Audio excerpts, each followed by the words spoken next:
ಕರ್ನಾಟಕದಲ್ಲಿ ಬರದ ಛಾಯೆ ಆವರಿಸಿರುವ ಈ ಸಂದರ್ಭದಲ್ಲಿ ತಮಿಳುನಾಡಿಗೆ 3,500 ಕ್ಯೂಸೆಕ್ ಕಾವೇರಿ ನೀರನ್ನು ಹರಿಸಬೇಕು ಎಂದು ಹೇಳುವುದು ಸರಿಯಲ್ಲ. ನಮ್ಮಲ್ಲಿ ಅಗತ್ಯಕ್ಕಿಂತ ಹೆಚ್ಚು ನೀರು ಇದ್ದಾಗ ನಾವು ಕೊಡುತ್ತೇವೆ, ಈಗ ಕುಡಿಯಲು ನೀರಿಲ್ಲ ಎಂಬ ಪರಿಸ್ಥಿತಿ ಇರುವಾಗ ಈ ಆದೇಶ ಸರಿಯಿಲ್ಲ ಎಂದು ಉಪಮುಖ್ಯಮಂತ್ರಿಗಳಾದ ಡಾಕ್ಟರ್ ಪರಮೇಶ್ವರ್ ಅವರು ತಿಳಿಸಿದರು. ಇಂದು ಸದಾಶಿವನಗರದ ನಿವಾಸದ ಬಳಿ ಮಾಧ್ಯಮದವರೊಂದಿಗೆ ಮಾತನಾಡಿದ ಅವರು, ಮುಖ್ಯಮಂತ್ರಿಗಳು ಸರ್ವಪಕ್ಷ ಸಭೆಯನ್ನು ಕರೆಯುವುದಾಗಿ ಪ್ರಸ್ತಾಪಿಸಿದ್ದಾರೆ. ನೀರು ಇರುವಾಗ ನಾವು ಅವರು ಕೇಳದೆ ಕೊಡುತ್ತೇವೆ, ನಿಗದಿಗಿಂತ ಹೆಚ್ಚಿನ ನೀರನ್ನು ಕೊಟ್ಟಿದ್ದೇವೆ. ಈ ಬಾರಿ ನಮಗೆ ಕುಡಿಯುವುದಕ್ಕೂ ನೀರಿಲ್ಲ ಅನ್ನುವ ಪರಿಸ್ಥಿತಿ ಇರುವಾಗ 3,500 TMC ನೀರನ್ನು ಕೊಡಬೇಕು ಎಂದು ಹೇಳುವುದು ಎಷ್ಟು ಸರಿ ಎಂದು ಪ್ರಶ್ನಿಸಿದರು. ಆಗಸ್ಟ್ 3ರಂದು ತಮಿಳುನಾಡು ಮುಖ್ಯಮಂತ್ರಿಗಳು ಬೆಂಗಳೂರಿಗೆ ಬರುವ ಸಾಧ್ಯತೆ ಇದೆ. ಇದು ಇನ್ನೂ ಖಚಿತವಾಗಿಲ್ಲ. ಒಂದು ವೇಳೆ ಅವರು ಬಂದರೆ ಅವರ ಜೊತೆಗೆ ಈ ಬಗ್ಗೆ ಪ್ರಸ್ತಾಪಿಸುತ್ತೇವೆ. ಇಂದು ಮುಖ್ಯಮಂತ್ರಿಗಳು ದೆಹಲಿಯಲ್ಲಿ ಕಾನೂನು ತಜ್ಞರ ಜೊತೆ ಸಭೆ ನಡೆಸಿ ಒಂದು ನಿರ್ಧಾರವನ್ನು ಕೈಗೊಳ್ಳಬಹುದು ಎಂದು ತಿಳಿಸಿದರು.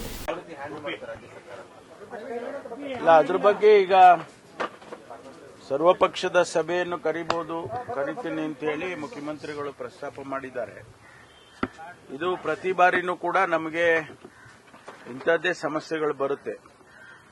ನೀರು ಇರುವಾಗ ನಾವು ಅವ್ರನ್ನ ಕೇಳೋದು ಕೂಡ ಇಲ್ಲ, ನಾವೇ ಕೊಡ್ತೇವೆ.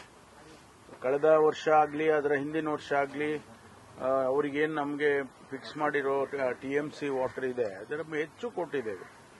ಈ ಬಾರಿ ನಮಗೆ ಕುಡಿಯೋದಕ್ಕೆ ನೀರಿಲ್ಲ ಅನ್ನುವಂಥ ಸನ್ನಿವೇಶ ಇರುವಾಗ ಅವರು 3,500 ಕ್ಯೂಸೆಕ್ಸ್ ಅನ್ನ ನೀರು ಕೊಡಬೇಕು ಅಂತ ಹೇಳುವಂಥದ್ದು ಎಷ್ಟು ಸರಿ ಅಂತ. ನಮ್ಮಲ್ಲಿ ಇದ್ದಾಗ ಕೊಡೋಣ, ತೊಂದರೆ ಇಲ್ಲ. ಅದ್ರ ಬಗ್ಗೆ ಮುಖ್ಯಮಂತ್ರಿಗಳು ಒಂದು ಸರ್ವಪಕ್ಷದ ಸಭೆಯನ್ನು ಕರಿಬೇಕು ಅಂತ ಪ್ರಸ್ತಾಪ ಮಾಡಿದ್ದಾರೆ. ಜೊತೆಗೆ 3ನೇ ತಾರೀಕು ತಮಿಳುನಾಡಿನ ಮುಖ್ಯಮಂತ್ರಿಗಳು ಬೆಂಗಳೂರಿಗೆ ಬರುವ ಸಾಧ್ಯತೆ ಕೂಡ ಇದೆ. ಅದಿನ್ನೂ ಕನ್ಫರ್ಮ್ ಆಗಬೇಕು. ಒಂದು ವೇಳೆ ಅವ್ರು ಬಂದಾಗ ಅದನ್ನ ನಾವು ಅವ್ರ ಜೊತೆಯಲ್ಲೂ ಕೂಡ ಪ್ರಸ್ತಾಪ ಮಾಡಬಹುದು. ಸರ್, ಇವತ್ತು ಕಾನೂನು ತಜ್ಞರ ಜೊತೆ ಸಿಎಂ ಅವರು ಮೀಟಿಂಗ್ ನಡೆಸ್ತಾ ಇದ್ದಾರೆ ಡೆಲ್ಲಿನಲ್ಲಿ, ಏನೆಲ್ಲ ಚರ್ಚೆ? ಇಲ್ಲ, ಮೊನ್ನೆ ಕೂಡ ನಾವು MPs ಮೀಟಿಂಗ್ ಇರುವಾಗ ಮಾನ್ಯ ಕಾತರ್ಕಿ ಅವರೆಲ್ಲರೂ ಕೂಡ ಬಂದಿದ್ರು. ನಮ್ಮ ನೀರಾವರಿ ಸಚಿವರು ಕೂಡ ರಾಮಲಿಂಗ ರೆಡ್ಡಿ ಅವರು ಕೂಡ ಬಂದಿದ್ರು ಅಲ್ಲಿಗೆ. ಬಹುಶಃ ನನಗೆ ಬೇರೆ ಕೆಲಸ ಇತ್ತು ಅಂತ ನೆನ್ನೆ ವಾಪಸ್ ಬಂದೆ. ಇವತ್ತು ಅವರು ಸಭೆಯನ್ನ ಮಾಡಿದ್ರೆ ಅವರು ಒಂದು ತೀರ್ಮಾನ ತಗೊಳ್ತಾರೆ ಅಂತ ಅನ್ಕೊಳ್ತೀನಿ. ಸರ್, ಕಾವೇರಿ ವಿಚಾರಕ್ಕೆ ಇವತ್ತು ಸಹ ಕನ್ನಡ ಪರ ಸಂಘಟನೆಗಳು ಒಂದಷ್ಟು ಪ್ರತಿಭಟನೆಗೆ, ಹೋರಾಟಕ್ಕೆ ಕರೆ ಕೊಟ್ಟಿದೆ. ಇಲ್ಲ, ಸ್ವಾಭಾವಿಕವಾಗಿ ಅವರು ಮಂಡ್ಯದಲ್ಲಿ ಮತ್ತು ಸುತ್ತಮುತ್ತ ಎಲ್ಲ ಪ್ರತಿಭಟನೆಗಳನ್ನ ರೈತ ಸಂಘದವರು ಮತ್ತು ಬೇರೆ ಬೇರೆ ಸಂಘದ ಸಂಸ್ಥೆಗಳು ಮಾಡ್ತಾರೆ. ಅವರು ನಿನ್ನೆ ಕೂಡ ಮಾಡಿದ್ದಾರೆ. ಯಾಕೆಂದ್ರೆ 3,500 ಅವ್ರಿಗೂ ಗೊತ್ತಿದೆ ನೀರಿಲ್ಲ ಹೇಗೆ ಕೊಡೋದು ಅಂತೇಳಿ. ಸರ್ಕಾರ ಒಂದು ವೇಳೆ ಒಪ್ಪಿಕೊಂಡು ಇರೋ ನೀರನ್ನು ಕೊಟ್ಬಿಡ್ಬೋದೇ ಅಂತ ಆತಂಕವನ್ನ ವ್ಯಕ್ತಪಡಿಸ್ತಾ ಅವ್ರು ಮಾಡಿದ್ದಾರೆ. ನಾವು ನೋಡೋಣ ಏನು ಅಂತಿಮವಾಗಿ ಏನು ಸರ್ಕಾರ ತೀರ್ಮಾನ ತಗೊಳ್ಬೇಕು. ಮೇಕೆದಾಟು ಯೋಜನೆಗೂ ಕೂಡ ತಮಿಳುನಾಡು ಪತ್ರ ಬರೆದಿದ್ದಾರೆ. ಅಲ್ಲ, ಈಗ ಅವರು ನೋಡಿ, ಕೋರ್ಟೇ ಹೇಳಿದೆ, ನೀವು ಅವರ ರಾಜ್ಯದಲ್ಲಿ ಅವ್ರು ಕಟ್ಕೊಳಕ್ ನಿಮ್ದೇನಿದೆ, ನಿಮಗೆ ನೀರು ಬೇಕು, ನಿಮಗೇನು ನಾವು ತೀರ್ಮಾನ ಮಾಡಿದೀವಿ ಅಷ್ಟು ಪ್ರಮಾಣದ ನೀರು ಕೊಟ್ರೆ ಆಯ್ತಲ್ಲ ನಿಮ್ಗೆ ಅಂತಕ್ಕಂಥ ಮಾತನ್ನ ಹೇಳಿದ್ದಾರೆ. ಹಾಗಾಗಿ ಅವ್ರದ್ದು ತಕರಾರು ಇರ್ಲಿಕ್ಕೆ ಸಾಧ್ಯ ಇಲ್ಲ. ಅವ್ರೇನ ಹೇಳಿದ್ರು ಕೂಡ ಕೋರ್ಟಲ್ಲಿ ಹೇಳ್ಬೇಕಾಗ್ತದೆ. ಅಲ್ಲಲ್ಲ, ಅವರು ಬರೀಲಿ, ಪತ್ರ ಬರೆಯೋದಕ್ಕೆ ಯಾರು ಸ್ಟಾಪ್ ಮಾಡಕ್ಕಾಗುತ್ತೆ? ಆದ್ರೆ ಪ್ರಧಾನಮಂತ್ರಿಗಳು ಆಗ್ಲಿ ಅಥವಾ ಕೋರ್ಟ್ ಆಗಲಿ, ಪ್ರಧಾನಮಂತ್ರಿಗಳು ಕೋರ್ಟಿಗಿನ್ನ ಮೇಲೆ ಇರೋದಿಲ್ಲ. ಕೋರ್ಟ್ ಏನ್ ತೀರ್ಮಾನ ಮಾಡುತ್ತೆ ಅಂತಿಮವಾಗಿ ಅದೇ ಫೈನಲ್. ಅದರಿಂದ ಈಗ ಅವರು ಅಂತಿಮವಾಗಿ ತೀರ್ಪು ಕೊಟ್ಟಿದ್ದಾರೆ, ಅದ್ರ ಪ್ರಕಾರ ಹೋಗ್ತೇವೆ. ಸರ್, ವಿಜಯ್ ಅವರು ರಾಜ್ಯಕ್ಕೆ ಬರ್ತಿರೋದನ್ನ ಬಿಜೆಪಿ ಅವರು ವಿರೋಧ ಮಾಡ್ತಾ ಇದ್ದಾರೆ. ಇಂಡಿ ಒಕ್ಕೂಟದಲ್ಲಿ ಇವರು ಇರೋದ್ರಿಂದ ಇವರು ಮೇಕೆದಾಟು ಯೋಜನೆಗಾಗಿ ಈಗಾಗಲೇ ವಿರೋಧ ವ್ಯಕ್ತಪಡಿಸಿದ್ದಾರೆ. ಅವ್ರು ಬಂದು ಇನ್ನೇನು ಹೇಳಿದ್ರೆ ಕರ್ನಾಟಕದ ಮುಂದೆ ಅವಮಾನ ಮಾಡುವಂತಹದ್ದು ಯಾಕೆ ಬೇಕು ಅನ್ನುವಂತಹದ್ದು ಬಿಜೆಪಿ ಅವರ ವಾದ. ಸರ್, ಎರಡು ರಾಜ್ಯದ ಮುಖ್ಯಸ್ಥರು ಅನೇಕ ಸಮಸ್ಯೆಗಳಿರ್ತಾವೆ, ಅವುಗಳನ್ನು ಸೇರಿ ನಾವು ಬಗೆಹರಿಸಿಕೊಳ್ತೀವಿ ಅಂತಂದ್ರೆ ಅದು ಕೂಡ ಆಗಬಾರ್ದು ಅಂತಂದ್ರೆ ಒಕ್ಕೂಟದ ವ್ಯವಸ್ಥೆಯಲ್ಲಿ ಇದೆಲ್ಲ ಸಾಮಾನ್ಯ. ಮೊನ್ನೆ ಭದ್ರಾ ಪ್ರಾಜೆಕ್ಟಿನ ಹತ್ರ ನಾವು ಆ ಗೇಟ್ಗಳೆಲ್ಲ ರಿಪ್ಲೇಸ್ ಮಾಡಿತ್ತು. ಅದರ ಉದ್ಘಾಟನೆಗೆ ಚಂದ್ರಬಾಬು ನಾಯ್ಡು ಅವರು ಬಂದಿದ್ರು, ತೆಲಂಗಾಣ ಮುಖ್ಯಮಂತ್ರಿಗಳು ಬಂದಿದ್ರು ಮತ್ತು ನಮ್ಮ ಮುಖ್ಯಮಂತ್ರಿ 3 ಜನ ಸೇರ್ಕೊಂಡು ಕೆಲವು ವಿಷಯಗಳನ್ನ ಪ್ರಸ್ತಾಪ ಮಾಡಿದ್ದಾರೆ. ಅದು ನದಿ ಜೋಡಣೆ ಇರಬಹುದು ಅಥವಾ ಬೇರೆ ನೀರಿನ ಹಂಚಿಕೆ ಇರಬಹುದು, ಅದನ್ನ ಪ್ರಸ್ತಾಪ ಮಾಡಿ ನಾವೇ ಬಗೆಹರಿಸಿಕೊಳ್ತೀವಿ ಅಂತ ಹೇಳಿ ಮಾತಾಡ್ಕೊಂಡಿದ್ದಾರೆ.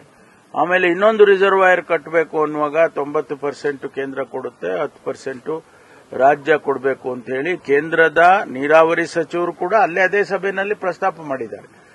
ಹೀಗೆ ನಾವು ಪಕ್ಕಪಕ್ಕದ ರಾಜ್ಯಗಳು ನಮ್ಮ ಸಮಸ್ಯೆಗಳನ್ನು ಬಗೆಹರಿಸಿಕೊಳ್ಳೋದಾದ್ರೆ ಅದಕ್ಕೆ ಬಿಜೆಪಿಯವರಿಗೆ ಏನ್ ತಕರಾರು? ಏನ್ ಜಗಳಾಡ್ಕೊಂಡೇ ಇರಬೇಕಾ ನಾವು? ಅವ್ರು ಹೇಳೋ ಪ್ರಕಾರ ರಾಜ್ಯಗಳೆಲ್ಲ ಜಗಳಾಡ್ಕೊಂಡೇ ಇರಬೇಕು, ಅವ್ರು ಯಾರು ಕೂಡ ಹೊಂದಾಣಿಕೆಯಲ್ಲಿ ಹೋಗಬಾರದು ಅನ್ನೋದೇನಾದ್ರೂ ಅವ್ರದ್ದು ಇದ್ರೆ ಅದು ಅವರ ನೀತಿ, ಅದು ಭಾರತೀಯ ಜನತಾ ಪಾರ್ಟಿಯ ನೀತಿ ಇರಬೇಕು. ಸರ್, ಕೇಂದ್ರಕ್ಕೆ ಪತ್ರ ಬರೆದಿದ್ದೀರಿ ಈ ತರ ನ್ಯಾಷನಲ್ ಡಿಸಾಸ್ಟರ್ ಕನ್ಸಿಡರ್ ಮಾಡಕ್ಕೆ. ಆದ್ರೆ ನಮ್ಮ ಸ್ಟೇಟ್ ಇಂದ ಟೆಕ್ನಿಕಲ್ ಫೀಸಿಬಲ್ ಸ್ಟಡಿದು ಡೇಟಾ ಮತ್ತೆ ಫ್ಯಾಕ್ಟ್ ಗಳನ್ನ ಅವರಿಗೆ ತಲುಪಿಸದೇ ಇರೋದ್ರಿಂದ ಕೇಂದ್ರ ನಮ್ಮ ಮನವಿನ ಅಷ್ಟರ ಮಟ್ಟಿಗೆ ಸ್ವೀಕಾರ ಮಾಡೋದಿಲ್ಲ ಅನ್ನೋದು ಆಯಾಮ. ನೋಡಿ, ಅದಕ್ಕೊಂದಷ್ಟು ನಿಯಮಗಳಿದಾವೆ. ಆಗಸ್ಟ್ ತಿಂಗಳಲ್ಲಿ ಮಳೆ ಬರುತ್ತೆ ಅಂತ ಒಂದು ವೆದರ್ ಮ್ಯಾನ್ ಹೇಳ್ತಾರೆ, ಫೋರ್ಕಾಸ್ಟ್ ಹೇಳುತ್ತೆ. ಆಗಸ್ಟ್ ಅಲ್ಲಿ ನಾವು ಮಳೆಯನ್ನ ನೋಡಿಕೊಂಡು ಆಗಸ್ಟ್ ಎಂಡ್ವರೆಗೆ ನಾವು ಸ್ಟಡಿ ಮಾಡಿ ಆಗಸ್ಟ್ ಎಂಡ್ನಲ್ಲಿ ನಾವು ಮೆಮೊರಾಂಡಮ್ ಅನ್ನ ಕೊಡಬಹುದು. ಸಾಮಾನ್ಯವಾಗಿ ಹಾಗೆ ಆಗೋದು. ಆಗಸ್ಟ್ ಎಂಡಿಗೆ ಕೊಡ್ತಾರೆ, ಸೆಪ್ಟೆಂಬರ್ಗೆ ಅವ್ರ ಟೀಮ್ ಬರುತ್ತೆ, ಕೇಂದ್ರದ ಟೀಮ್ ಬರುತ್ತೆ. ಆನಂತರ ಅವರು ಅಸೆಸ್ ಮಾಡಿ ರಾಜ್ಯಕ್ಕೆ ಏನು ಹಣ ಕೊಡಬೇಕು ಅಂತ ನಾವು ಕೇಳಿರ್ತೀವಿ, ಅದರಲ್ಲಿ ಎಷ್ಟು ಕೊಡಬಹುದು ಅಂತ ಹೇಳಿ ಕೊಡ್ತಾರೆ.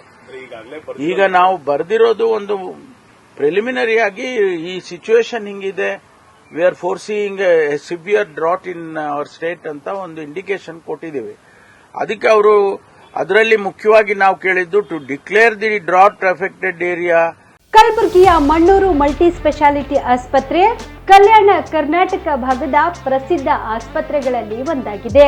ಡಾಕ್ಟರ್ ಫಾರೂಕ್ ಮಣ್ಣೂರು ಸಾರಥ್ಯದಲ್ಲಿ ಅತ್ಯಂತ ಅನುಭವಿ ವೈದ್ಯರಿಂದ ಉತ್ತಮ ಚಿಕಿತ್ಸೆ ನೀಡಲಾಗುತ್ತಿದೆ.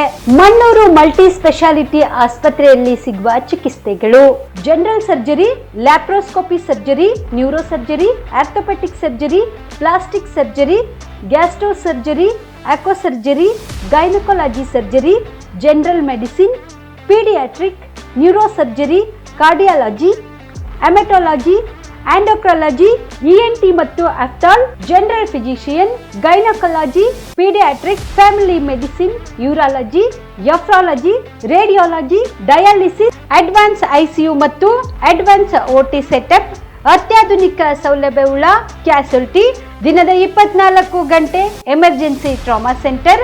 ಹೆಚ್ಚಿನ ಮಾಹಿತಿಗಾಗಿ ಸಂಪರ್ಕಿಸಿ ಬಾರಾ ಹಿಲ್ಸ್ ಸರ್ಕಲ್, ರಿಂಗ್ ರಸ್ತೆ, ಕಲಬುರಗಿ.